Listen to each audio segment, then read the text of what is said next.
Buongiorno a tutti, eccoci bentornati con Retro Bottega, anche oggi in diretta da Via Pradamano. La scorsa settimana abbiamo fatto questa puntata fuori dai nostri uffici, siamo andati a trovare gli amici del Messaggero Veneto Scuola con cui abbiamo chiacchierato a lungo. Mauro ha provato anche a cercare di camuffarsi in mezzo a loro, alla fine non è riuscito e l'abbiamo riportato qui da noi. Per cominciare questa chiacchierata, però, abbiamo deciso di ripartire un po' dove ci eravamo lasciati l'ultima volta e quindi di capire un po' a distanza di 2 settimane come sono cambiate le classifiche editoriali, per cui chiederei subito a Mauro di fare così un rapido excursus su quelle che sono le novità. Rapidissimamente ci sono delle conferme, proprio insomma la storia della buonanotte confermano il primo posto, il numero 2 e il numero 1 addirittura risale al terzo, quindi insomma è sicuramente una grande conferma. Ci sono 2 o 3 nuove entrate che ci piace segnalare. Al numero 2 entra all'improvviso, insomma appena uscito, Alicia Bartlett Jimenez, Mio caro serial killer, per Sellerio, casa editrice che ci piace molto, sì. È una scrittrice di grande qualità, quindi sicuramente da segnalare. Al quarto posto Caro Figlio, con un libro delle edizioni del gruppo Abele, Con i piedi nel fango, e poi Chiamami con il tuo nome di Guanda, sfrutta un po' l'onda del film di Guadagnino, premiato anche con l'Oscar alla sceneggiatura. Esatto. Il resto, diciamo, rimane abbastanza invariato. C'è Alessandro Milan, c'è Daria Bignardi, c'è Iris Ferrari, la nota youtuber di cui abbiamo già parlato, più o meno, quindi rimane la presenza di Mondadori è sempre abbastanza copiosa. Stavo notando una cosa, che nella classifica della narrativa straniera invece c'è molta più rotazione degli editori. Allora vediamo Sellerio, Guanda, Garzanti, Einaudi, Longanesi, Adelphi. Forse quando si va a parlare di letteratura straniera, quindi di una ricerca anche delle case editrici fuori dai nostri confini, probabilmente si va meno a cercare il caso letterario ma più la qualità, e quindi era una riflessione da fare. E quindi diciamo qualche new entry, ma va comunque a confermare un trend di cui abbiamo già parlato.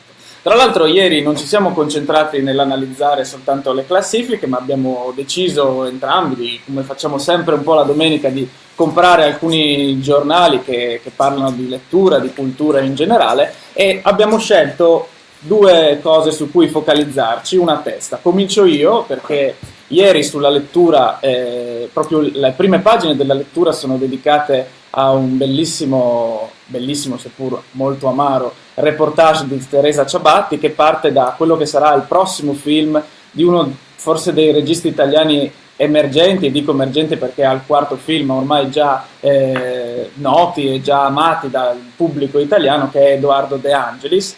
Questo suo nuovo film che si intitola Il vizio della speranza e che ritorna dove ci eravamo lasciati con i film di Edoardo, cioè a Castelvolturno. E a Castelvolturno torna per raccontarci una storia triste, una storia molto cupa, che è quella della tratta delle giovani nigeriane, in generale di giovani ragazze africane che vengono portate in Italia con lo scopo poi di farle prostituire. Vengono proprio chiuse in queste case, dove addirittura per 5 euro vengono fatte prostituire. Il film di Edoardo De Angelis racconterà la storia di una invece italiana, una donna che si occupa di traghettare proprio queste giovani ragazze incinte per portarle verso poi un purgatorio veramente, veramente complicato, veramente cupo. Parte dal film questo reportage della lettura, ma ovviamente Teresa Ciabatti, che ha curato questo testo, ci racconta questa pagina italiana, e quindi questa triste pagina italiana, e ci rende partecipe di un qualcosa che almeno io non conoscevo, e quindi a lei veramente il pregio di avercelo raccontato, e a Edoardo De Angelis invece quello di raccontarcelo in chiave cinematografica. La lettura, lo ricordiamo, rimane in edicola fino a sabato, per cui il consiglio è quello di andare a comprarlo, perché veramente sono pagine difficili da leggere, ma che vale veramente la pena passare un'oretta a leggere queste storie. cambio totalmente registro, cambiamo totalmente tono, perché io mi concentro invece su un articolo che compare ieri a pagina 28 della Repubblica, il lato oscuro di Djokovic, il tennista serbo, numero 1 al mondo fino a poco tempo fa, uno dei più grandi insieme a Nadal e Federer di questa generazione di tennisti. Assolutamente. E che cosa succede? Succede che era dal 2006 che non perdeva al primo turno in 2 tornei Master 1000 ed è un'epopea umana, perché lui nella conferenza stampa post partita ha detto: non so che cosa mi sta succedendo, non riesco più a giocare. E tutto nasce, dopo si legge nell'articolo, tutto nasce da questo incontro amoroso. I paparazzi lo hanno immortalato nel 2016 con questa attrice indiana, e da lì parte una parabola discendente, no? Che è molto umana e anche molto narrativa, se vogliamo, no? La storia di questo trentenne all'apice del successo, che a un certo punto della sua storia inizia a non vincere più, no? E allora mi ragionavo sul rapporto che c'è molto stretto tra letteratura, libri e tennis. In generale lo sport è molto raccontato, però ci sono degli sport che hanno una forza narrativa maggiore. Uno è il calcio, sicuramente. Il calcio come metafora di tantissime cose, di vita, però uno è il ciclismo, ma lo sport individuale per eccellenza, forse più raccontato anche dai grandissimi autori, è sicuramente il tennis. E io da appassionato di tennis, ho appena finito di leggere Il tennis come esperienza religiosa di David Foster Wallace. Mi sono andato a vedere, provate a mettere su Google reportage Alessandro Baricco Wimbledon. È un reportage che compare sulla Repubblica, però lo trovate il testo anche in internet, ed è meraviglioso, perché Baricco prende l'aereo, va a vedere Wimbledon e va soprattutto a vedere Federer, che Federer è il campione attuale più raccontato, più amato, perché rappresenta veramente il genio forse di questo sport. Ma se pensiamo anche a una biografia come quella di Open di Agassi, è un libro che è entrato in classifica, è ancora vendutissimo ed è letto anche da persone che non amano il tennis. Perché? Perché racconta la storia alla fine di un bambino e di un padre, racconta la storia di vittorie e sconfitte. Allora, poi c'è, recentemente ho letto la biografia di McEnroe o questa grande partita, la partita del secolo tra McEnroe e Borg. Insomma, il tennis ha regalato pagine straordinarie di letteratura, e credo che sia uno sport che magari si vede poco in televisione, però umanamente, a livello di storie, di racconti, ha una forza incredibile, forse lo sport individuale più raccontato anche dalla grande letteratura. Quindi una cosa curiosa che ho preso spunto da questo articolo di Repubblica. Tra l'altro non solo in letteratura, ma quest'anno è stato anche un anno fortunato per il tennis al cinema, perché è uscito proprio il film dedicato al celebre, quello che tu ricordavi, incontro tra Borg e McEnroe, ma anche il film La battaglia dei sessi, che racconta questa incredibile partita tra un vecchio tennista e una giovane campionessa, proprio per i diritti e alcuni diritti sociali. Cambiando completamente argomento, dopo aver parlato un po' di quello che ci ha colpito in questo weekend che abbiamo letto sui giornali, oggi abbiamo deciso di svelare il piano editoriale di Bottega Errante Edizioni del 2018, per cui niente più segreti, noi siamo per la trasparenza, abbiamo deciso di raccontarvi tutto. Quindi Mauro, intanto ti chiederei, facci un po' un'introduzione a quella che è un po' l'idea generale di questo 2018 e un po' dove andrà Bottega Errante negli anni. Allora, questo 2018 si vuole caratterizzare per Bottega Errante come l'anno in cui la collana estensioni, quindi gli autori dell'Est Europa, inizia a avere una forza, una continuità di uscita, e quindi inizierà a avere anche un catalogo. Quindi quella è la prima linea. Poi la seconda linea, diciamo, di programmazione è legata alle città. Continueremo a pubblicare la collana delle città dopo Udine e Pordenone. Adesso sveleremo quali sono le prossime uscite. E poi la collana di narrativa, la nostra camera con vista, con alcune novità. Dopo i primi due, Il fiume sono io e Il prezzo dell'equilibrio di Giacomini, usciranno altri 2 volumi. Quindi questo è il quadro nostro di progetto editoriale, che poi si specifica nel 2018 adesso con una serie di titoli di cui svegliamo magari alcune piccole cose, piccoli appigli così. Esatto, per poi andare a approfondire man mano. Comincio io? Prego. Allora, ad aprile esce in libreria Venezia Complice di Paolo Ganz, che uscirà non soltanto in italiano, abbiamo pensato addirittura di farlo uscire anche in inglese con il titolo di Venice Confidential, inserito in quella che è la collana appunto dedicata alle città, alla scoperta in chiave narrativa di queste città. Usciamo dal Friuli e arriviamo a Venezia. Qua c'è una galleria incredibile di personaggi che Paolo è riuscito a mettere insieme, ne cito alcuni: Saverio il Matto, Lorenza del bar Tabacchi alla Darsena, poi ci sono i gatti che abitano chiaramente Venezia, e poi c'è questo uomo anziano che vive con i fantasmi delle sue amanti. Quindi questo è il primo titolo dedicato alle città ed è un titolo molto intrigante, anche perché Venezia è sempre Venezia. A maggio uscirà il terzo titolo di estensioni, è un titolo per me importantissimo, si intitolerà I Cancellati, è scritto dallo scrittore sloveno Miha Mazzini di Lubiana. Ora è anche un film che sta girando i festival europei di cinema. È una storia già uscita in Slovenia, in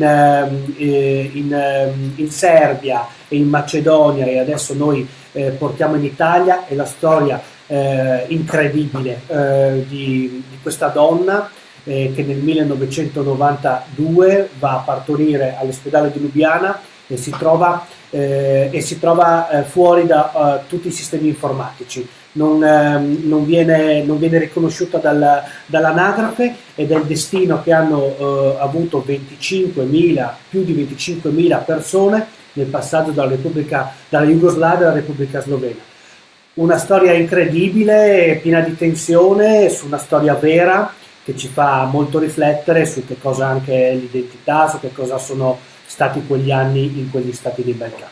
Varcando di pochissimo il confine, ritornando in Italia e continuando a parlare di città, uscirà, scritto da Roberto Kovacs, Gorizia, capovolta, un libro dedicato appunto a questa città e un po' ai suoi segreti, alle storie che ha racchiuso in questi anni. È un libro che ricorda un po' per struttura e per approccio anche al racconto il libro di Paolo Medeossi dedicato alla città di Udine, questo in uscita a maggio. Poi saltiamo l'estate e ci riposiamo un po' e andiamo a settembre, che sarà un mese invece densissimo come sempre. Iniziamo con per noi il più grande autore contemporaneo, diciamolo. Il più grande autore contemporaneo dell'Est Europa e dei Balcani, si chiama Miljenko Jergović, che manca dall'Italia, dalla pubblicazione italiana da un po' di anni. È un autore che ha pubblicato moltissimi libri, romanzi e racconti già in Italia, famoso in tutta Europa, ai tempi premio Grinzane Cavour, premio Napoli, insomma un autore di livello europeo. Con noi pubblica questo romanzo inedito che si chiama, il titolo provvisorio, insomma vedremo, si chiama Wilimowski, che è questo giocatore della Polonia che durante la seconda guerra mondiale del 1938 e diventa un po' il protagonista di questa storia che Jergović ci regala, che alla fine è un viaggio di un padre con un figlio dalla Polonia verso la costa, un paese della costa dalmata, e lì durante questo viaggio e questa sosta in questo hotel in riva alla spiaggia succedono un sacco di cose. Una è lo scoppio della guerra e la seconda è questa incredibile partita Polonia-Brasile. Sempre per estensioni e sempre a settembre esce per la prima volta in Italia un libro di Predrag Finzi, professore di estetica alla London University, professore, filosofo veramente stimato in tutto il mondo. Esce con questo libro dal titolo Il popolo del diluvio, in cui lui, unendo racconti e appunti filosofici, racconta chi è costretto a mettersi in cammino per lasciare il proprio paese. Lui stesso è una persona che è stata costretta alla fuga durante la guerra nei Balcani e da Londra ci racconta insomma la fuga, la partenza, il ritorno e molte altre suggestioni legate appunto a chi è costretto all'esilio e alla fuga. Il caos, la bomba, il caos sarà un nuovo titolo di Bottega Errante nella collana Camera con Vista.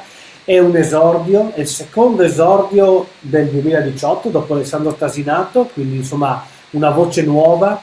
E in questo libro che appena lo abbiamo letto lo abbiamo ritenuto tutti potentissimo, di grande attualità, racconta prende la voce narrante di questo brigattista che nel 1975 lancia 2 bombe a mano durante il sequestro dell'industriale Gancia. Da lì inizia una storia incredibile, scritta secondo noi in maniera veramente forte, veramente con grande maturità, pur essendo un esordio. Non svegliamo di più perché ci stiamo lavorando in questi giorni, in queste settimane, però insomma è un titolo su cui porremo l'attenzione più avanti. Terzo titolo dedicato alle città e ultimo titolo dell'anno, che tra l'altro va a chiudere il discorso inerente a tutte le città friulane, o meglio del Friuli Venezia Giulia, perché si tratta di Trieste. La scrive Dusan Jelencic, giornalista della Rai ma soprattutto anche grande alpinista. È un nuovo sguardo su Trieste che va ad arricchire il bagaglio insomma di grandi scrittori e grande letteratura su questa città, ancora una volta alla scoperta di angoli nascosti, di storie nascoste e di vite nascoste.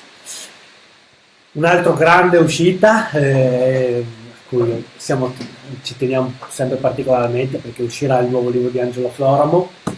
Possiamo dire poche cose se non che sarà un romanzo, anzi il primo romanzo di Angelo Floramo. Non abbiamo ancora il titolo e quindi ve lo lanciamo solo lì come curiosità e come cosa, insomma, da tenere ben presente, perché l'uscita del libro di Angelo Floramo è sempre un evento. Sì, abbiamo già l'acquolina in bocca. Ultimo titolo che pubblichiamo nel 2018 è un altro Dusan, lui è Dusan Veličković, sempre per estensioni. Il titolo provvisorio Bella Ciao e racconta l'incredibile storia, un'odissea di questa famiglia serba dall'inizio del Novecento fino ai giorni nostri, un'altra famiglia in fuga che attraversa chiaramente i grandi momenti della storia del Novecento, attraversa geografie, attraversa racconti e insomma sono una serie di suggestioni, anche in questo caso narrative, su un mondo che a noi piace molto, l'Est Europa, il mondo dei Balcani. Invece facciamo un salto con la casa editrice di cui vogliamo parlarvi adesso, facciamo un salto dall'altra parte del mondo, facciamo un salto diciamo nel Sud America inizialmente, perché parliamo di Sur, questa casa editrice fondata da Marco Cassini, che è il Deus Ex Machina di Minimum Fax ai tempi di Minimum Fax, e poi adesso invece è il titolare e il fondatore di Edizioni Sur, casa editrice indipendente nata nel 2011, quindi abbastanza recente, ma che ha un catalogo meraviglioso. Ha in catalogo in Sur alcuni tra i più grandi autori del Sud America. Cito solo Cortázar, di cui stanno pubblicando quasi tutto, Ernesto Sabato, Roberto Bolaño, insomma le grandi voci della letteratura sudamericana. A questo hanno affiancato recentemente Big Sur, che invece sale un po' verso nord e va a raccontare e va a tradurre alcune delle grandi voci della letteratura nordamericana, tra tutti il premio Pulitzer di quest'anno, La ferrovia sotterranea di Whitehead, ma poi anche Sol Bello, Ali Smith e moltissimi altri. È una casa editrice graficamente che a me piace molto, è molto riconoscibile e soprattutto ha un particolare modo di distribuire i propri titoli, i propri libri, oltre che nelle principali catene. Ha il rapporto diretto con 200 librerie indipendenti in tutta Italia e quindi ha stretto un rapporto di fiducia, di collaborazione continua tra le librerie indipendenti e la casa editrice. e inoltre è un motore di eventi e di festival importantissimi. Cito la grande invasione di Ivrea, che è diventato uno dei festival culturali più importanti, ma il recentissimo a marzo a Milano è appena finito Voci dal Sur, tutto dedicato all'Argentina, con musica, letteratura, cinema di questa zona del mondo. Quindi è una casa editrice bellissima che porta in Italia grande letteratura di qualità di una zona del mondo che poi io personalmente amo e quindi insomma sono di parte, ma va bene così. Va bene così. Oggi per la prima volta abbiamo deciso anche di iniziare in questo spazio anche a raccontarvi alcune delle librerie italiane che in qualche modo eccellono, no? Sì, hanno una particolarità, esatto. hanno qualcosa di incredibile, delle storie incredibili. Oggi cominciamo da una libreria di Milano. Tra l'altro, pensando a questa libreria mi veniva in mente una battuta di un film di Salvatore, Happy Family, in cui a un certo punto il protagonista si chiede: ma che cazzo ci fa un gabbiano in centro a Milano? E poi invece la domanda è: ma cosa ci fa una libreria di montagna in centro a Milano, visto che le montagne a Milano non ci sono? Esatto, si tratta della libreria Monti in Città, si trova in Viale Montenero a Milano. È una libreria in cui appena entrate vi sentite a casa, perché c'è sullo sfondo questa selezione di vini che sembra un po' una piccola osteria, e poi c'è tutta questa selezione di libri, che poi Monti in Città non è solo una libreria specializzata in libri di montagna, ma una libreria specializzata in viaggio. Ha moltissimi libri di ciclo, ha moltissimi libri di terre di mezzo, insomma le librerie di viaggio più note. Noi abbiamo presentato il libro La montagna storta di Renzo Prolo all'interno di Book City. È un piccolo angolo a Milano in cui appunto sognare le montagne, fuggire sopra una cima, oppure insomma immaginare il viaggio a piedi o in bicicletta che potrete andare a fare magari l'estate prossima. Le titolari sono Chiara e Monica, che tra l'altro dietro una grande libreria spesso e sempre ci sono quasi sempre dei grandi librai o delle grandi libraie appassionate che organizzano numerosissimi incontri, e quindi insomma noi vi consigliamo, se siete lì a Milano, di andarvi a fare un giro, perché troverete un ambiente e una libreria insomma dove stare a proprio agio, su cui poter fare riferimento. Invece oggi il libro che vi consiglio è un libro che ritorniamo in Nord America, l'abbiamo lasciata prima con Big Sur. Questo invece è un libro edito da Feltrinelli, scritto da uno dei più grandi autori del Novecento, Richard Ford. Il libro si intitola Canada, è la storia e il racconto di questo anziano professore che appunto ormai si è trasferito in Canada, ma inizia partendo dalla rapina che i suoi genitori hanno commesso negli anni 60, e da quella rapina la vita sua e di sua sorella è profondamente cambiata. La trama è tutta qui, non c'è niente di più che succede, ma sono molte pagine, sono 400 pagine, ma si va a sviscerare veramente l'anima di questo personaggio e tutti quelli che sono i motori che muovono i comportamenti degli esseri umani. Un grandissimo libro e il consiglio è di leggerlo. Iniziamo con gli appuntamenti della settimana. Sì. Ce ne sono diversi, sì. Cominciamo da mercoledì 28 marzo, perché all'interno di quelle che sono le anteprime della Notte dei Lettori, del festival che organizziamo a Udine, c'è questo incontro con Aida Tagliente, l'attrice Aida Tagliente, ma anche Fabiana Dalla Valle, Andrea Trapani, Francesca Macri, dedicato a una sorta di approfondimento di quello che sarà poi lo spettacolo che andrà in scena il 29, il giorno dopo, al Palamostre di Udine. Lo spettacolo si intitola Io che non ho mani che mi accarezzino il viso, è uno spettacolo che vi invitiamo ad andare a vedere a Palamostre, appunto giovedì 29 marzo. Sì, fa parte di una primissima anticipazione appunto alla Notte del Lettore, perché è uno spettacolo in cui si parla di libri e in cui si parla di alcuni autori, e quindi abbiamo voluto insomma così idealmente iniziare questo percorso che avrà poi il focus in estensioni a vicino lontano, aspettando la Notte del Lettore, per arrivare fino alle 2 giornate insomma ormai diventate un appuntamento che è aspettato dalla città, e l'8 e il 9 giugno quest'anno saranno i 2 giorni della notte dei lettori, di cui parleremo con grande avremo modo di parlarne a lungo. Chiudiamo con il consiglio cinematografico. Ah no, volevi scusa. Ti anticipo prima dell'ultimo consiglio i 2 appuntamenti poi dei nostri libri. Hai ragione. Ci sarà venerdì 30 marzo alle ore 18 a Monfalcone, alla libreria Ubic Rinascita di Monfalcone, Pino Roveredo col suo Ferro Batteferro, e contemporaneamente alle 18 alla libreria Lova di Villa Orba di Treviso ci sarà Alessandro Tasinato col film su Nulla. Ve lo stavo per dire, chiaramente non stavo nella pelle perché è un grande film, è uscito Un sogno chiamato Florida, questo film indipendente americano, chiaramente ambientato in Florida, a pochissima distanza da quelli che sono i grandi parchi di divertimento, insomma quelli che abbiamo amato tutti quanti, così vicino a questi grandi parchi ma così lontano dal benessere e dalla felicità di quei parchi, e ci racconta la vita, le vicende di questi giovani ragazzini che in qualche modo provano a sopravvivere in un'America complicata. Noi vi diamo appuntamento adesso non a lunedì perché saremo a fare una buona grigliata. Esatto, potete raggiungerci se volete. Raggiungerci, ma ci vedremo martedì. Con il solito appuntamento di Retro Bottega. Grazie a tutti e buona serata. Ciao.